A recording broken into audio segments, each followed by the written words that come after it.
देव जय देव अर्धांगी पार्वती सरकंठनीया ऐता शंकर शोभे वनवाया जय देव जय देव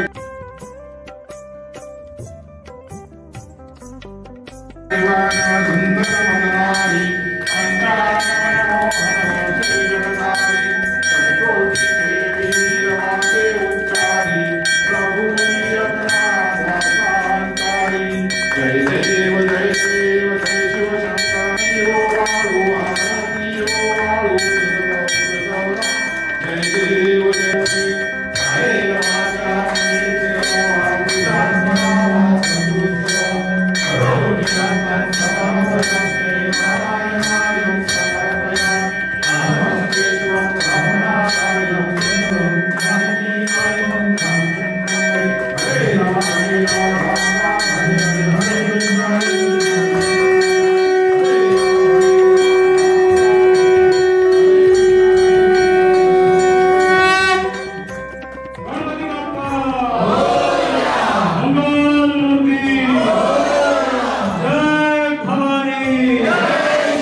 सिंहासनाधीश्वर महाराजाधिराज योगीराज श्रीमंत दुर्वंत कृतिवंत श्री श्री श्री छत्रपती शिवाजी महाराज की जय। छत्रपती शिवाजी महाराज की जय।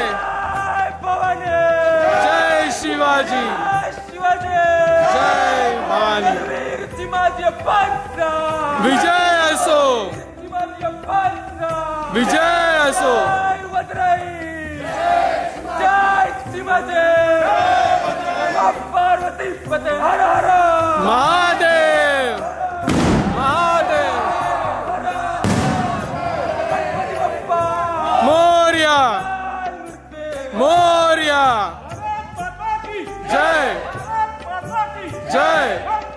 मातरम मातरम मातरम।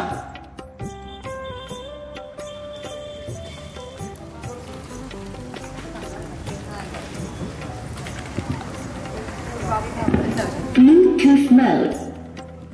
Here.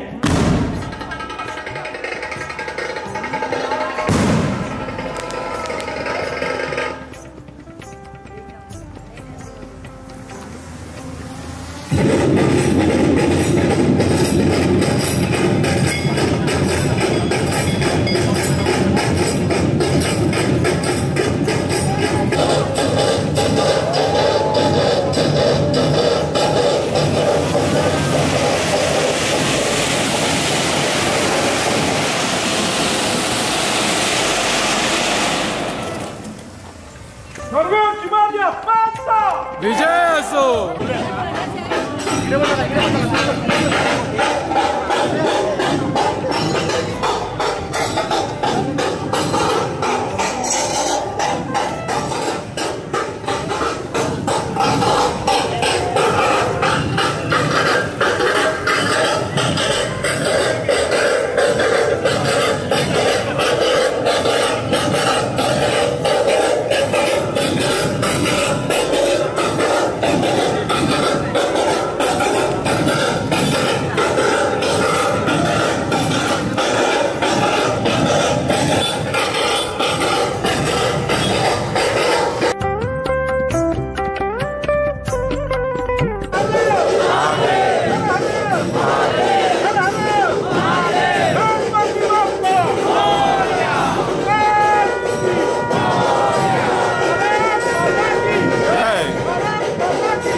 वसई विजय प्राप्त होऊन 287 वर्ष पूर्ण झाली।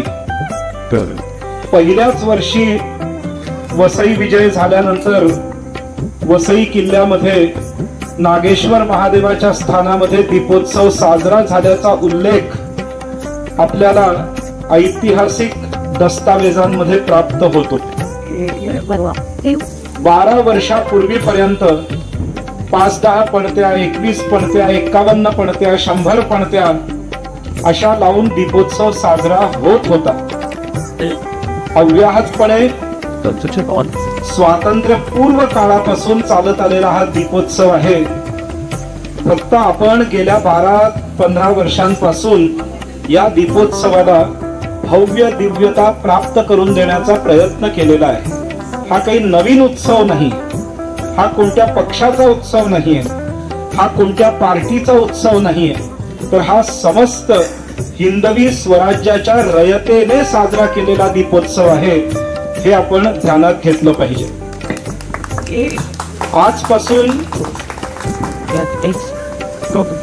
400 वर्षांपूर्वी पोर्तुगीजांनी वसईचा हा संपूर्ण भूभाग ताब्यात घेतलेला होता. सुरुवातीला आले मसाल्याचा व्यापार करण्यासाठी, मग साखरेचा व्यापार सुरू केला, मग काचेच्या वस्तूंचा व्यापार सुरू केला, मग वसईतल्या तुंगार डोंगरावरच्या, हिरा डोंगरीवरच्या वगैरे चांगल्या चांगल्या सागवानी लाकडांपासून बोटी निर्माण करून त्याचा व्यापार सुरू केला. वसईचा सुंदर असलेला असा पिवळ्या धमक रंगाचा सेडिमेंटरी रॉक, सँडस्टोन आणि काही बेसॉल्ट रॉक यांच्यापासून उत्तम उत्तम इमारती बांधण्यासाठी हे दगड वसईतून नेण्याचा उद्योग पोर्तुगीजांनी केला. आणि हे सगळं करत असताना वसईकरांची मात्र पिळवणूक पोर्तुगीजांनी सुरू केली. आर्थिक पिळवणूक केलीच, त्याचबरोबर धार्मिक छल देखील पोर्तुगीजांनी केला. धर्मच्छल वसईमध्ये सुरू झाला आणि हा इतका पराकोटीला गेला की लोकांच्या अंगामध्ये तेलाची ढगली घालून त्यांना जाळून टाकणं इत्यादी प्रकार सुरू झाले, ज्याला इतिहासामध्ये इन्क्विजिशन असं म्हणतात. वसईकरांनी बाकी कोणताही शब्द लक्षात नाही ठेवला तरी चालेल, इन्क्विजिशन हा शब्द कायम लक्षात ठेवला पाहिजे, तर त्या शब्दामागे फार मोठा इतिहास दडलेला आहे. आणि अशा ह्या जाचक पोर्तुगीजांच्या शासनामध्ये वसईकरांनी 205 वर्ष काढली आणि 205 वर्षांमध्ये वसईकरांनी स्वधर्म जिवंत ठेवला, प्रयत्न केला. 205 वर्षांनंतर ज्या वेळेला हिंदवी स्वराज्याची स्थापना रायगडावर झाली, तेव्हा वसईकरांची आशा पल्लवित झाली की आपलाही भूभाग हा स्वतंत्र व्हावा, ही आशा पल्लवित झाली. आणि वसईचे तत्कालीन वतनदार अणजुरकर नाईक, नाईक वसईतले नाईक कोणी नाही, हे अणजुरकर नाईक हे भिवंडीचे नाईक, क्षत्रिय. तर अणजुरकर नाईक वसईचे वतनदार आणि वसई प्रांताचे कुलगुरू अंताजी पंत कावळे यांनी ही फिर्याद पेशव्यांपर्यंत नेली. पेशवे म्हणजे पंतप्रधान. कोणाचे पंतप्रधान? तर छत्रपती शिवाजी महाराजांचे जे उत्तराधिकारी छत्रपती होते, ज्यांचं नाव शाहू महाराज होतं, साताऱ्याचे शाहू महाराज, त्यांचे पेशवे. साताऱ्याच्या शाहू महाराजांपर्यंत पेशव्यांनी वसईकरांची ही जी दयनीय अवस्था आहे त्याबद्दलचा वृत्तांत सांगितला आणि शाहू महाराजांनी मोहीम आखण्याची अनुमती दिली. पण अनुमती देताना शाहू महाराज म्हणाले की माझी अनुमती आहे, माझं मराठा सैन्य वसईला मुक्त करण्यासाठी घेऊन जा, परंतु खर्चाची व्यवस्था तुम्ही तुमची करा, माझ्याकडे पैसा नाही. चिमाजी अप्पांनी विचार केला की पैशाची व्यवस्था आपण करू, पण वसईचा प्रांत हा जुलमापासून मुक्त व्हायला हवा. चिमाजी अप्पा पेशव्यांनी पैशाची व्यवस्था कल्याणला राहून केली. सेनेसाठी लागणारी सगळी रसद, वेगवेगळ्या प्रकारचा दारुगोळा म्हणजे हल्ली वसईत जो दारुगोळा चालतो तो नव्हे, तर वसईला स्वतंत्र करण्यासाठीचा दारुगोळा जमा करायला सुरुवात केली. वेगवेगळ्या प्रकारची शस्त्रास्त्र जमा केली, घोडे जमा केले, हत्ती जमा केले आणि करता करता वसईवर चालून आले कोण? चिमाजी अप्पा पेशवे आणि त्यांच्या मार्गदर्शनाखाली आपलं शूरवीर मराठा सैन्य, जे देव, देश आणि धर्म यांना कायम डोक्यावर धरतं, अशा पद्धतीचं सैन्य वसईवर चालून आलं. आणि डहाणू तारापूर पासूनचा भाग जिंकत जिंकत, चौल रेवदंडा जिंकत शेवटी वसईवर स्वारी केली. काही वसईकरांना शिकवण्यात आलंय की चिमाजी अप्पांनी वसईवर आक्रमण केलं. यालाच म्हणतात स्लो पॉइझनिंग, याला म्हणतात स्लो पॉइझनिंग. चिमाजी अप्पांनी वसईवर आक्रमण नाही केलं, वसईवर स्वारी केली. अन्याय घालवण्यासाठी जे आक्रमण केलं जातं त्याला स्वारी म्हणतात. चिमाजी अप्पा आणि मराठा सैन्याने स्वारी केली. काय केली?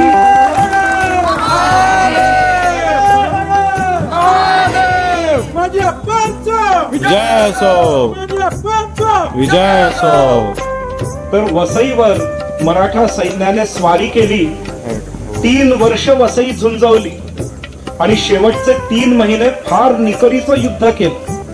आणि या युद्धामध्ये पोर्तुगीजांकडे 100 तोफा होत्या. त्या काळी पोर्तुगीज या बुर्जांवर 10 बुर्जांवर तैनात होते. वसई किल्ला तिन्ही बाजूंनी पाण्याने, चिखलानी, दलदलीने भरलेला होता. अशा त्या विचित्र परिस्थितीमध्ये देखील शेवटचे 3 महिने जबरदस्त झुंज देऊन मराठा सैन्याने हा इथे मागे जो बुरुज दिसतो तो बुरुज फोडला आणि त्यातून मराठा सैन्य या किल्ल्यात शिरलं आणि सगळ्या पोर्तुगीजांना त्यांनी दाणादाण करून सोडले. पण ह्या 3 वर्षाच्या युद्धामध्ये आपलं मराठा सैन्य 21,000 मराठा सैन्य हुतात्मा झालेलं आहे. थोडक्यात सांगायचं तर प्रत्येक स्त्रीच्या 5 बांगड्या जर असतील तर 21 गुणिले 5 म्हणजे थोडक्यात म्हणायचं तर 1.25 लाख बांगडी नक्की. 1.25 लाख बायका विधवा झाल्या. कारण एक नवरा गेला म्हटल्यानंतर विधवा होणार. पूर्वीच्या भाषेत 1.25 लाख बांगडी फुटली म्हणजे 21,000 सैन्य आपलं हुतात्मा गेलं. 21,000 सैनिकांचं जेव्हा रक्त इथे सांडलं तेव्हा आपला वसईचा प्रांत मुक्त झाला. त्यामुळे हे प्राप्त झालेलं स्वातंत्र्य हे काही स्वस्तात स्वातंत्र्य प्राप्त नाही झालं. 21,000 संसारांची राख रांगोळी झाली तेव्हा वसई स्वतंत्र झाला. तेव्हा वसईकरांना स्वतःच्या बंगल्यात राहण्याची आज मुभा मिळालेली आहे. तेव्हा वसईकर आज सुखाने स्वधर्माचं पालन करत आहेत. फक्त या स्वधर्माच्या पालन करण्यामध्ये मिळालेल्या स्वातंत्र्याचं रूपांतर अधार्मिकतेमध्ये होता कामा नये, स्वैराचारामध्ये होता कामा नये. याचं भान प्रत्येक वसईकरांनी ठेवलं पाहिजे. या स्वातंत्र्याचं महत्व प्रत्येक वसईकरांनी जाणलं पाहिजे. तर तीच आपल्या या हुतात्म्यांना खऱ्या अर्थाने आदरांजली, श्रद्धांजली असते. 12-13 वर्षांपूर्वी जेव्हा आम्ही दिवाळीच्या दिवसात वसई किल्ल्यात आलो आणि बघितलं किल्ला संपूर्ण अंधारात आणि लोकांच्या घरी मात्र दिवाळी साजरी करणं चालू आहे, आम्हाला वाईट वाटलं. फक्त नागेश्वर महादेवाच्या मंदिरामध्ये दीपमाळेमध्ये काही दिवे होते पण बाकी कुठेही नाही, सगळीकडे अंधार होता. आम्ही विचार केला की ज्यांनी वसईकरांच्या घराघरांमध्ये दिवे प्रज्वलित केले त्यांच्या मात्र शूरवीर भूमीवर एकही दिवा नाही, हे चुकीचं आहे. वसईकरांनी त्या शूरवीर प्रत्येक मराठ्याच्या नावाने, सैनिकाच्या नावाने एक तरी पडती आठवण म्हणून दिवाळीत लावली पाहिजे, हा भाव आम्ही व्यक्त केला. आणि हा आमच्या मनातला भाव धर्मसभेचे सगळे विद्यार्थीगण, शिष्यगण आणि आमची वसईचे सगळे धडाडीचे कार्यकर्ते यांनी तो उचलून धरला आणि तेव्हापासून दीपोत्सवाला प्रारंभ झाला. दीपोत्सवाच्या बरोबरच ज्या दिवशी वसई किल्ला आपण जिंकलो त्या दिवशी वसई विजयोत्सव पण सुरू झाला. त्यामुळे आता खऱ्या अर्थाने हा वसईचा किल्ला दिमाखाने उभा आहे. त्याचं जे आभा आहे ती आता जगभर दिसू लागलेली आहे, किमान वसईकरांच्या तरी आता लक्षात आलेली. तर अशा पद्धतीने दीपोत्सवाला प्रारंभ झाला. दीपोत्सवाचा हेतू हा आहे की ज्या हुतात्म्यांनी वसईसाठी कार्य केलेलं आहे, वसईसाठी प्राणपणास लावलेला आहे, त्यांच्या स्थानामध्ये देखील दिवाळी झाली पाहिजे, त्यांचा देखील गौरव झाला पाहिजे. निश्चितच हे सगळे आकाशस्थ जे हुतात्मा आहेत ते आजचा दीपोत्सव पाहून इथे जमलेल्या सगळ्या आस्तिक, श्रद्धावान आणि राष्ट्रनिष्ठ भक्तांना आशीर्वाद देत असतील यात मला तिळमात्र शंका नाही. आपलं हे स्वातंत्र्य आपण आणखीन उज्ज्वल बनवलं पाहिजे, स्वराज्याचं रूपांतर सुराज्यामध्ये केलं पाहिजे. हे ध्येय धरून प्रत्येकाने एक पणती प्रज्वलित करा. प्रत्येकाने सेल्फी घेताना हे लक्षात घ्या की त्या 21,000 हुतात्म्यांमुळे आज आपण सेल्फी घेऊ शकतो. त्या 21,000 हुतात्म्यांमुळे आपण मुक्तपणे इथे संचार करू शकत आहोत. तेव्हा या दीपोत्सवाला तुम्ही सर्वांनी कर्तव्य भावनेने उपस्थिती नोंदवली याचं मला फार कौतुक वाटतं. मला असं वाटतं की जनतेचे जे प्रतिनिधी आहेत, ज्यांना आपण आमदार, खासदार, नगरसेवक, आणखीन काय महापौर वगैरे म्हणतो, त्यांनी देखील या दीपोत्सवात कर्तव्य भावनेने उपस्थित राहिलं पाहिजे, कोणाच्या आमंत्रणाची वाट बघता कामा नये. या दीपोत्सवाला जर ते कर्तव्य भावनेने उभे राहिले तर त्यांना बरोबर घेऊन मी उभं राहायला तयार आहे, ही माझ्याकडून तयारी मी दाखवतो. तर तुम्ही सर्वांनी कर्तव्य भावना जोपासली, कर्तव्य निष्ठा दाखवली आणि आपापल्या परीने एक एक दिवा लावला, 4-4, 5-5 दिवे लावले. ज्यांनी ज्यांनी तन मन धनाने ह्या सगळ्या कार्याला सहकार्य केलेलं आहे त्यांना उत्तम प्रकारचं यश कीर्ती लाभो, त्यांना आपल्या हुतात्म्यांची देवी देवतांची कृपा प्राप्त होवो अशी भावना व्यक्त करतो आणि तुम्हा सर्वांना दीपावलीच्या मनपूर्वक शुभेच्छा प्रदान करतो. जे आस्तिक आहेत त्यांना मनपूर्वक शुभाशीर्वाद प्रदान करतो. हर नमः पार्वती पतये, हर हर महादेव. जय भवानी, जय जय भवानी, जय वज्राई, जय वज्राई. हर हर हर हर हर हर. रणवीर शिवाजी अप्पांचा, रणवीर शिवाजी अप्पांचा. जय भवानी, जय शिवाजी. हर हर हर हर हर हर. गणपती बाप्पा मोरया. मंगलमूर्ती. भारत माता की जय. भारत माता की वंदे मातरम. वंदे मातरम. वंदे. मातरम.